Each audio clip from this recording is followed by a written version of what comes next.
চক্রান্তকারীরা হুঁশিয়ার, দুনিয়ার নির্যাতিত বঞ্চিত বাঙালি। আমরা বাঙালি জিন্দাবাদ, বাংলা জিন্দাবাদ, ভিত্তিশালী আমরা বাঙালি, আমরা বাঙালি, আমরা বাঙালি। ভিত্তিশালী রাজনীতি বাঙালিকে বিদেশি করা যায় না, যাবে না। আজকে আমাদের যে বিক্ষোভ মূলত বাঙালি জাতির উপর একের পর এক আইনের মাধ্যমে, বিভিন্ন বিধির মাধ্যমে, চক্রান্তের মাধ্যমে আমাদের নাগরিক অধিকার, ভোটের অধিকার, আমাদের বাঁচার অধিকার আমাদের শেষ হয়ে যাচ্ছে দিনের পর দিন। স্বাধীনতার জন্যে গ্যালনে গ্যালনে রক্ত দিল বাঙালিরা। ক্ষুদিরাম, বিনয় বাদল দীনেশ, মাস্টারদা সূর্য সেন, নেতাজি সুভাষচন্দ্র বোস। আজকে ভারতবর্ষে স্বাধীনতার এই ৭৮ বছর পর আমাদের পায়ের তলে মাটি নেই। আমাদের অস্তিত্ব অধিকার ত্রিপুরা, উত্তর পূর্বাঞ্চল, গোটা ভারতের বুকে দিনের পর দিন শেষ হয়ে যাচ্ছে একের পর এক আইন বিধির মাধ্যমে। আমরা দেখছি গত ১ বছর ধরে এই গোটা ভারতের বুকে অনুপ্রবেশকারী আখ্যা দিয়ে কীভাবে আমাদের উপর নির্যাতন চলছে। আমাদের ভাষা বাংলা ভাষা, নোবেল পুরস্কারের ভাষা, রাষ্ট্রসংঘের স্বীকৃত ভাষা এবং ধ্রুপদী ভাষা, আজকে বলা হচ্ছে এটা কোনো ভাষাই নয়, বাঙালি জাতির কোনো ভাষাই নেই। এবং আজকে আপনারা দেখছেন আসামের মুখ্যমন্ত্রী কিছুদিন আগে ঘোষণা দিয়েছেন বাংলা ভাষায় রচিত সোনার বাংলা গান গাওয়া চলবে না। এবং রবীন্দ্রনাথের রচনা আজকে উত্তরপ্রদেশের পাঠ্য থেকে তুলে দেওয়া হয়েছে। আগামী দিনে এসসিআরটির সিলেবাস থেকে তোলার জন্য চক্রান্ত চলছে। এরপর দেখছি আমরা এসএর মাধ্যমে বাঙালির নাগরিকত্ব কেড়ে নেওয়ার জন্য ব্যবস্থা হচ্ছে। বিহারের বুকে 65 লক্ষের লোকের নাম কেটে দেওয়া হয়েছে। আজকে এই জিনিসটা প্রযোজ্য হচ্ছে ত্রিপুরার বুকে হতে যাচ্ছে, এখন পশ্চিমবঙ্গের বুকে হচ্ছে, হবে গোটা বাংলার অঞ্চল জুড়ে, আসামে, ঝাড়খণ্ড, সব জায়গাতে হবে। এই যে এসআইয়ের পর থেকে যে জিনিসটা আমরা এখন লক্ষ্য করছি, যে এসআইয়ের মাধ্যমে বিহারের অভিজ্ঞতা থেকে বলছি, যাদের নাম কাটা যাচ্ছে তাদেরকে যে অজুহাতে নাম কাটা হয়েছে, কেউ এখানে নেই, যদি সত্যিকার অর্থে না থাকে নাম কাটা যেতেই পারে, অন্যত্র দিয়েছে, মারা গেছে, নাম কাটা যেতে পারে, এই নিয়ে কোনো আমাদের আপত্তি নেই। কিন্তু এত লোক, 65 লোক, 1-2টি লোক নয়, নাম কাটা গেছে, এই নিয়ে সবাই মনে সন্দেহ।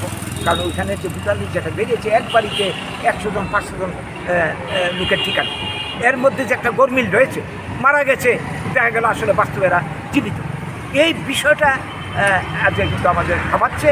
এবং পশ্চিমবঙ্গের বুকে এসআইয়ের পর থেকে এর মধ্যে এই আতঙ্কে দেখা গেছে আগের ভোটার লিস্টে তারা ভোট দিয়েছে, বরাবর ভোট দিয়েছে, এইবার ভোটার লিস্টের নাম নেই, যেটা কমিশন থেকে বের করা হয়েছে।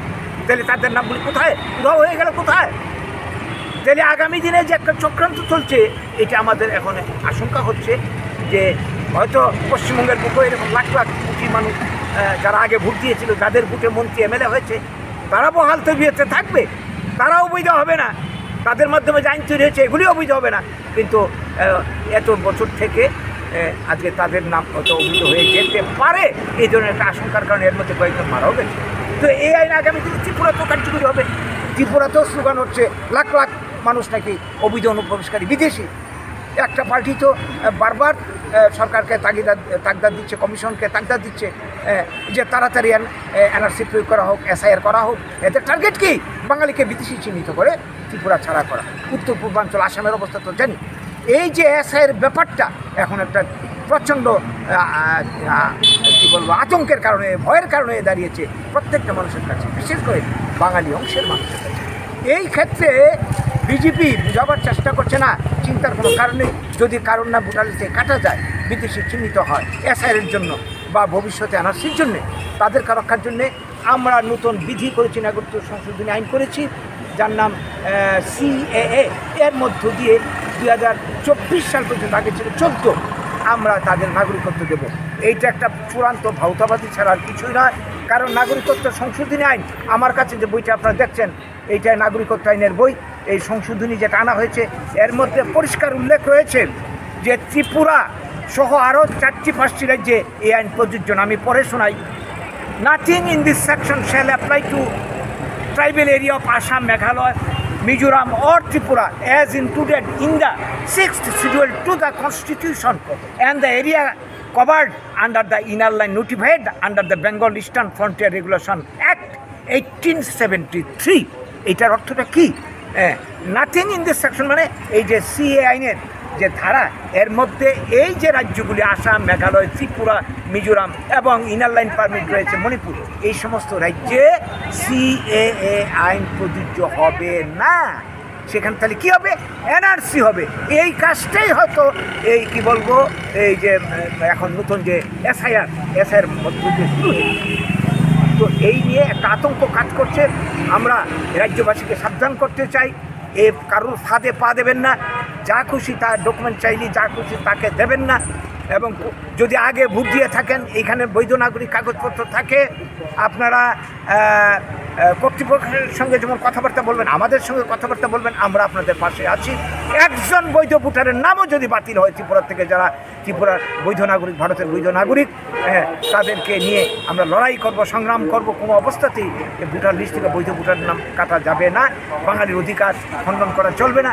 আজকে এই বিপদের মুখে দাঁড়িয়ে বিজেপি শাসক দল বাংলাকে বিভ্রান্ত করার জন্যে বঙ্কিমচন্দ্রকে নিয়ে এখন মাতামাতি, এবং বন্দে মাতরম স্লোগানকে নিয়ে 150 বছর সাধ্য পূর্তি। এতদিন তো বঙ্কিমচন্দ্র নিয়ে কোনো চর্চা হয়নি। ভয়ারেজ আমরা দেখছি কি, রবীন্দ্রনাথের গান গাওয়া যাবে না, আমার সোনার বাংলা গাওয়া যাবে না। যেই রবীন্দ্রনাথের নোবেল পুরস্কার এনেছেন, আমাদের দেশের জাতীয় সঙ্গীত লিখেছেন, ওনার গান সারা পৃথিবী গাইতে পারে, কী অপরাধ? তার জন্য তার গান গাওয়া যাবে না? বাংলা কোনো ভাষা নয়? এই সমস্ত কথাবার্তা বলছে। তার মানে মুদ্রা কথা একটা চক্রান্ত চলছে।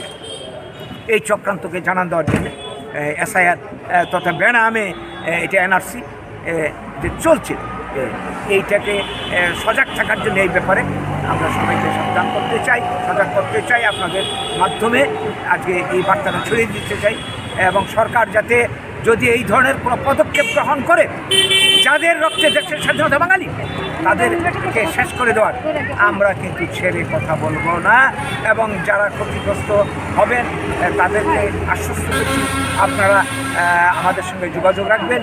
এবং আমাদের এই যে আন্দোলন, বাঙালির অস্তিত্ব অধিকার রক্ষার আন্দোলন, এই আন্দোলনকে সফল করা ছাড়া এই পরিস্থিতি থেকে বাঙালি বাঁচার কোনো উপায় নেই। আপনাদের সহযোগিতা আমরা চাইছি, এই বার্তা দিতে চাইছি আমাদের এই নমস্কার।